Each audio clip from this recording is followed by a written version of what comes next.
Nosso Deus está aqui no nosso meio, meus irmãos. Amém? Bendito seja o nome do Senhor.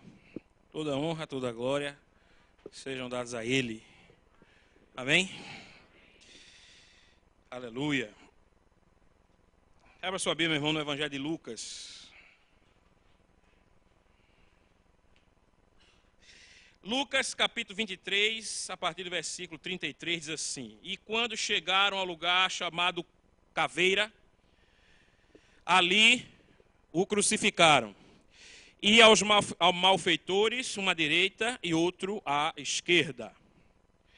E dizia Jesus: Pai, perdoa-lhes, porque não sabem o que fazem. E repartindo as suas vestes, lançaram sortes. E o povo estava olhando. E também os príncipes zombavam dele. Os príncipes aí você entenda como os principais dos sacerdotes, dos rabinos, está certo? Não é príncipe mesmo no sentido de rei, não. Eram os principais. Zombavam dele dizendo: aos outros salvou, salve-se a si mesmo. Se este é o Cristo, o escolhido de Deus. E também os soldados escarneciam dele, chegando-se a ele e apresentando-lhe vinagre, e dizendo: se tu és o rei dos judeus, salva-te a ti mesmo. E também por cima dele estava um título escrito em letras gregas, romanas e hebraicas: Este é o rei dos judeus. E um dos malfeitores que estavam pendurados blasfemava dele, dizendo: se tu és o Cristo, salva-te a ti mesmo e a nós. Respondendo, porém, o outro repreendia-o, dizendo: tu nem ainda temes a Deus, estando na mesma condenação? E nós, na verdade, com justiça, porque recebemos o que os nossos feitos mereciam. Mas este nenhum mal fez. E disse a Jesus: Senhor, lembra-te de mim quando entrares no teu reino. E disse-lhe Jesus: em verdade te digo que hoje estarás comigo no paraíso. Aleluia. E era já quase a hora sexta, e houve trevas em toda a terra até a hora nona. Escurecendo-se o sol, rasgou-se ao meio o véu do templo. E clamando Jesus com grande voz, disse: Pai, nas tuas mãos entrego o meu espírito. E havendo dito isso, morreu, expirou. Meus irmãos, esse texto é um texto para mim muito interessante, de Lucas. Porque ele fala de um momento que não encontra paralelo em nenhum outro dos evangelhos. A crucificação é relatada nos 4 evangelhos, mas não dessa maneira. O outro evangelho que vai falar também de um ladrão falando com Cristo é o evangelho de Mateus, mas a ótica de Mateus é diferente, não é a mesma de Lucas. Lucas é único, é singular, quando ele vai falar exatamente o que os ladrões disseram a Cristo naquele momento. É algo único, né? Exclusivo. E é como eu gosto, meu irmão, de coisa exclusiva na Bíblia. Quando você encontra aquelas pepitas que são mais douradas do que as demais, né? Porque tudo na Bíblia é ouro. Mas tem alguns ouros na Bíblia que são realmente brancos, né? E são mais reluzentes do que os demais, porque evidenciam-se, destacam-se como coisas realmente altas, do alto, meu irmão. Como Paulo gostava de falar, né? Coisas que vêm lá de cima, coisas que vêm do alto, diretamente para a igreja. E um texto como esse, meu irmão, nós podemos dividir de várias maneiras, porque nós podemos beber dele de várias maneiras. Mas eu não queria falar muito do texto em si, mas do que levou a esta situação. Imaginarmos o que levou, né, a esta circunstância, que todos já conhecem de uma maneira ou de outra, mas todos conhecem. Mas o que é que foi que aconteceu para que, em um determinado momento crucial, eu não estou usando a palavra à toa, num determinado momento crucial, esses homens se encontrassem ali no Gólgota, né? Na montanha da caveira. Né? E para isso, meus irmãos, nós precisamos usar um exercício simples mental. Todos nós aqui. Imaginando algumas décadas antes, né? Algumas décadas antes desse momento. 3 nascimentos. Né? 3 pessoas nascendo, 3 homens nascendo há algumas décadas antes desse momento aqui, com histórias de vida completamente diferentes. Talvez 2 desses homens em uma mesma situação socioeconômica, nós não sabemos, porque nós não sabemos quem era o ladrão, e Roma não tinha esse preconceito para crucificar, viu, irmão? Crucificava rico e pobre. Não crucificava somente pobre, não. Certo? Crucificava aquele a quem o império considerava inimigo. Pronto. E se fosse um inimigo rico, cruz. Se fosse um inimigo pobre, cruz. Não tinha preconceito nenhum. Tá certo? Mas nós podemos imaginar que essa situação ela era uma situação idêntica, parecida, ou uma situação completamente diferente. Não importa. O que importa é que, com certeza, era uma situação essencialmente distinta. Ou seja, as vidas desses homens, as vidas eram completamente diferentes. E seguiram rumos diferentes, meu irmão. O que fizeram esses ladrões da cruz? Pelo texto, nós sabemos, através de Lucas, do ladrão da direita, mais especificamente, nós sabemos que esses homens, eles com justiça estavam ali. Então suas vidas não eram os maiores exemplos da Judeia. Não é? Se eles com justiça estavam ali, não é porque esses homens, eles deveriam ter, desse momento aqui para trás, pregressamente, atitudes abomináveis. Quando nós olhamos a crucificação, ou imaginamos a crucificação, lamentavelmente, nós só imaginamos a Cristo crucificado. O que foi, meus irmãos, um absurdo, uma injustiça. Mas como pena capital, não é, de um império que aplicava a pena capital, nem sempre a crucificação era uma injustiça. Quando nós imaginamos a crucificação, por pensarmos em Jesus, só imaginamos pessoas crucificadas injustamente. Só imaginamos injustiça feita por Roma. Mas nem sempre os crucificados estavam ali injustamente. Por causa dos seus atos, por causa das suas práticas abomináveis, por causa dos seus malefícios, por causa de uma série de coisas, esses homens, no decorrer de suas vidas, estragaram seus destinos, praticando esses atos esses que o levaram à montanha da caveira. Quando nós imaginamos esses ladrões da cruz, meus irmãos, também erroneamente temos um quadro, não é? Que é eternizado pelas mentes de muitos pintores, autores, poetas, escritores, tá certo? Nós temos o momento da crucificação eternizado e esquecemos que aquele momento tem uma história. E quando nós falamos desses 2 homens, além de não percebermos que eles estavam ali justamente, além de não percebermos isso, esquecemos das suas histórias. E as suas histórias, como eu já disse e repito, meu irmão, eram histórias terríveis. O que foi que esses homens fizeram? Não sei. Mas para estarem ali, justamente, esses homens, eles, como eu disse, não eram os melhores exemplos da Judeia. Assassinato, crime, não é? Prostituição, estupro, pedofilia. E a lista, meu irmão, de imaginário, ela pode seguir até o fim dessa rua. Né? Uma série de coisas eles poderiam ter praticado que os levaram ali, naquele momento. E o que eu acho extraordinariamente interessante, meu irmão, é como os desígnios de Deus, através dessa história aqui, desse quadro, porque quando eu falo para você, nas mentes de todos aparece o quadro da crucificação.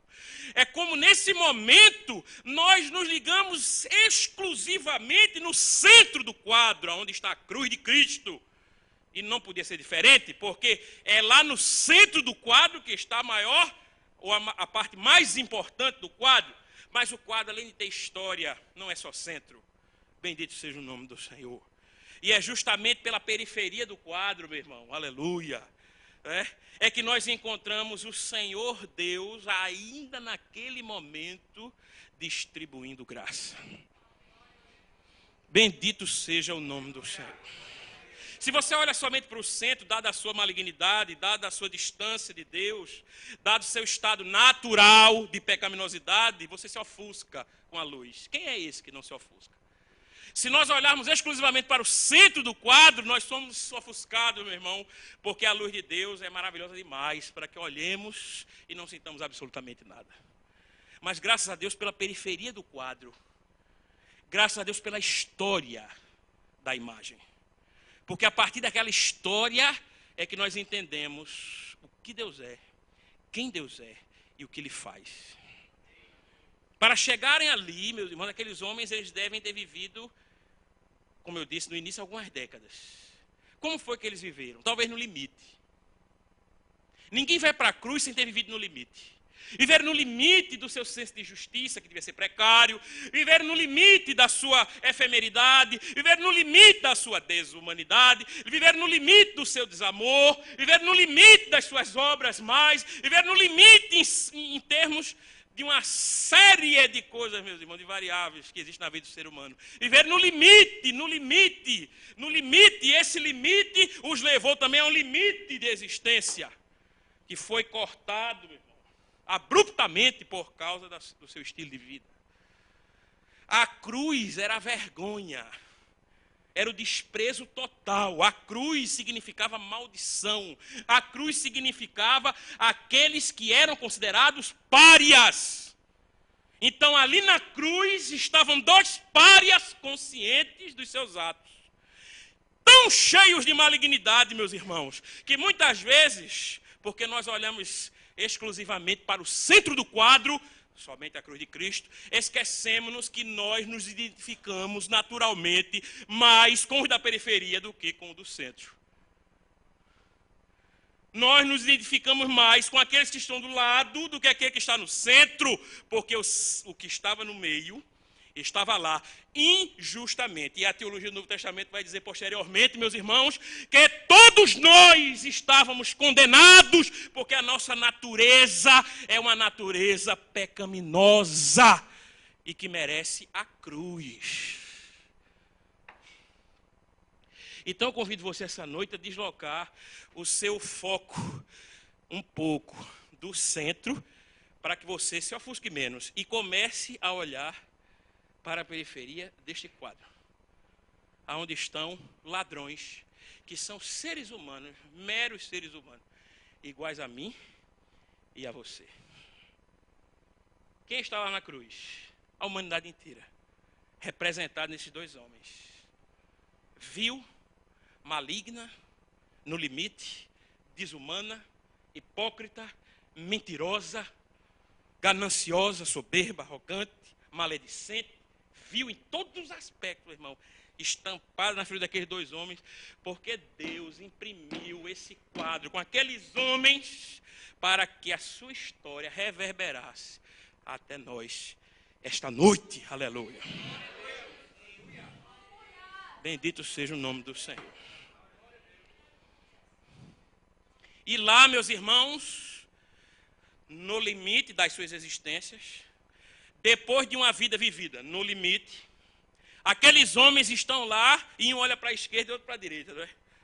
E quando eles olham, meus irmãos, Jesus no centro, as vidas deles, de maneira incontestável, se cruzam, porque é assim que acontece, viu? Muitas vezes. Deus vai separando momentos para nós que são cruciais. Naqueles momentos onde se cruzam, meu irmão, a nossa existência com a própria vontade divina, da qual nós não podemos fugir. E dali, aleluia, daquele momento crucial, eu posso seguir para uma existência eterna de distanciamento, ou eu posso selar meu destino com o selo da graça. Isso é na conversão, isso é no arrependimento, isso é em momentos como esse que foi feito daqui a pouco. Esse é um momento crucial para a vida dessa menina. Podia nem estar aqui, né? Né? Mas acontecem esses momentos, e se é colocado diante de nós, é para que nós decidamos. O que faço neste momento crucial? E o quadro está dizendo isso. Isso não está aqui à toa, nem quer somente registrar a morte de Cristo. Em tudo os evangelhos ensinam, meu irmão. Em tudo os evangelhos ensinam. Em tudo eles se aprofundam perante as questões da mente humana, meus irmãos.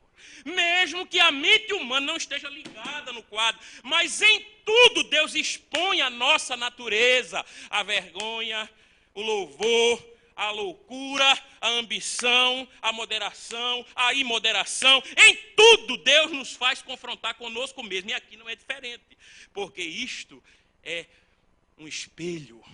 Então eu convido você a olhar esse quadro, não somente com as figuras, mas com um fundo espelhado. Porque à medida que você está olhando o centro, a periferia, também está vendo o fundo. E no fundo você se vê. Bendito seja o nome do Senhor. E vai se ver como aqui? O primeiro modo, forma, a primeira forma, maneira de se ver, é aquele que olha para a sua direita. Meu irmão, como nos momentos cruciais, eclode de nós o que há de melhor e o que há de pior. O que olha para a sua direita, ou seja, o que estava na esquerda, olha para Cristo. Naquele momento ele diz: se tu és o Filho de Deus, salva-te a ti mesmo e a nós. Mostrando, meus irmãos, que ele não estava nem aí para a forma como ele iria para a eternidade. Talvez a esquerda, neste caso, ilustre, né? Aquele homem da esquerda, ilustre a maioria de nós. Talvez ilustre a faceta mais arrogante da face humana, meu. Talvez ilustre aquilo que há de pior, de mais tenebroso. Você leu comigo que depois se fez trevas. As trevas naturais, exteriores, pelo que o texto indica, em nada se comparavam às trevas interiores. E quando eu digo que eu acho que ele era maioria, eu digo isso porque ele faz coro com o que estava sendo dito ali embaixo. Os outros que estavam embaixo, feito uma multidão como essa aqui, estavam dizendo o mesmo. Se tu és o Cristo, salva-te a ti mesmo. Se tu és o escolhido de Deus, salva-te a ti mesmo, desce da cruz. Aquele homem, meu irmão, que havia durante toda a sua vida zombado da humanidade, tornado-se desumano, porque ele só estava ali, porque ele não era considerado nem humano para viver.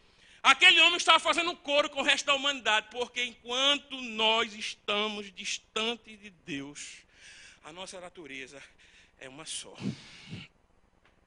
Não existe melhorzinho nem pior. Não existe bonzinho nem malzinho. A natureza empurra para o mesmo abismo. E aquele homem estava lá dizendo: desgraçado, porque ele estava sem a graça de Deus, desgraçado como eu. Tu és Cristo de nada, né? Tu és um imundo como eu. Faz alguma coisa. Ele não estava querendo que Cristo fizesse. Ele estava querendo arrancar, meus irmãos, de dentro do próprio Cristo, algum resquício de humanidade que ainda existisse dentro dele. Ele não estava querendo que Cristo descesse da cruz e salvasse, não.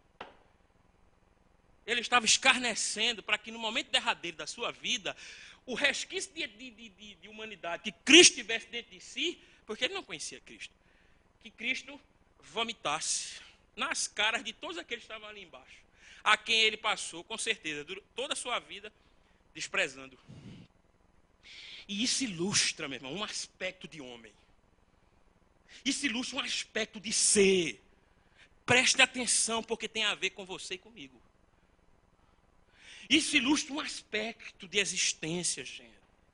Seja materialista ou não, seja nominalista, essencialista, seja espiritualista, não importa. Isso ilustra um aspecto de ser. Seja rico, pobre, preto, branco, asiático, americano, não importa, meu irmão.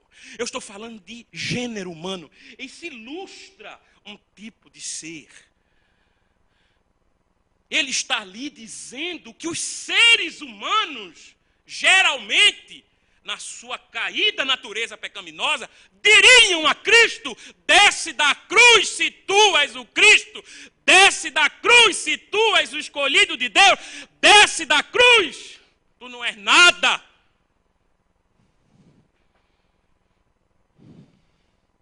E a Bíblia diz, nesse quadro dinâmico, não é? Você está vendo que não é um quadro tão estático mais.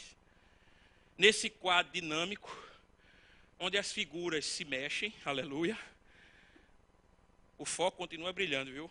Com Cristo calado. O meio do quadro continua fulgurante. Aleluia. Mas Cristo está calado. Da direita agora, olha para a sua esquerda. E sozinho, destoando da multidão e do seu companheiro de crimes, diferenciando-se da multidão e daquele que fazia eco à população lá embaixo, estava o da direita, que agora olhava para Cristo, mas não via somente a Cristo, ele passou a ver o seu companheiro do outro lado. E disse: você não teme que nem neste momento derradeiro, você, que talvez fosse um assassino, talvez, assassine o resto de humanidade que há em nós, mate o resto de humanidade que há em nós, que tipo de seres nos tornamos? É isso que ele está dizendo, meu irmão.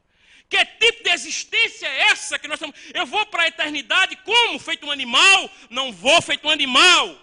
Não vou porque sou homem. Naquele momento, meu irmão, aleluia, crucial, na vida do ladrão da esquerda e da direita, o ladrão da direita olha para aquele homem e repreende, cala a boca.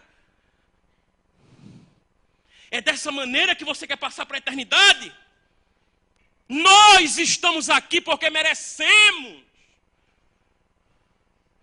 Mas este, que mal fez? E, meu irmão, contra todas as expectativas, porque eu queria que você imaginasse alguém que estava em pé assistindo aquela imagem, aquela cena. O ladrão da direita olha para Cristo e diz: Senhor, lembra-te de mim quando entrares no teu reino. Lembra-te de mim, Senhor. Meu irmão, olha, eu imagino, eu não sei, a Bíblia não diz, mas eu imagino que houve um silêncio momentâneo, mesmo que por um instante, mas houve um silêncio ali embaixo.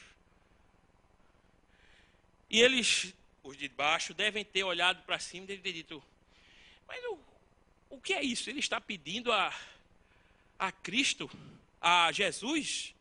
Ele está pedindo a Jesus, esse homem, esse condenado, esse miserável, está pedindo a ele. E o ladrão, irmão, sem querer saber de convenções humanas, estava à beira da morte mesmo, sem querer saber de convencionalismo humano, sem querer saber da sua condição perante os homens, não olhando, aleluia, não percebendo, aleluia, os olhares condenatórios dos homens, sem perceber, meus irmãos, aqueles que o condenavam, porque naturalmente todos deveriam estar no mesmo lugar, mas sem perceber a acusação mútua, o zuzunzum, até do seu igual, contra todas as expectativas.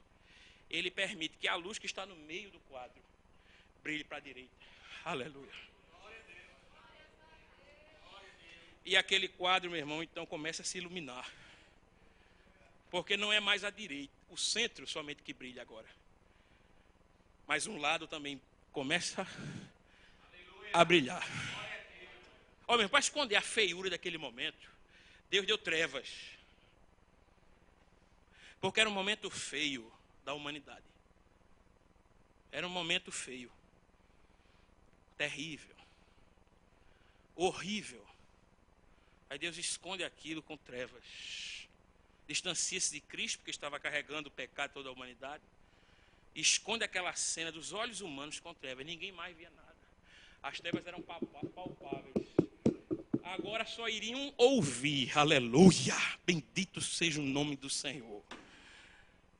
O quadro aí se apaga.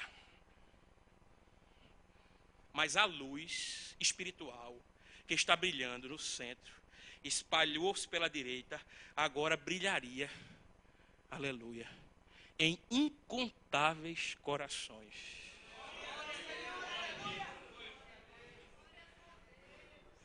Acontece o terremoto que eles não veem, mas só ouvem e sentem. Lá no templo o véu se rasga de alto a baixo. Eu fico olhando o atordoamento dos sacerdotes, porque alguma coisa extraordinária estava acontecendo, meu irmão. Os que estavam ali, que no seu silêncio negavam a Cristo, agora estavam com os corações, meus irmãos, também rasgados, porque estavam vendo, aleluia,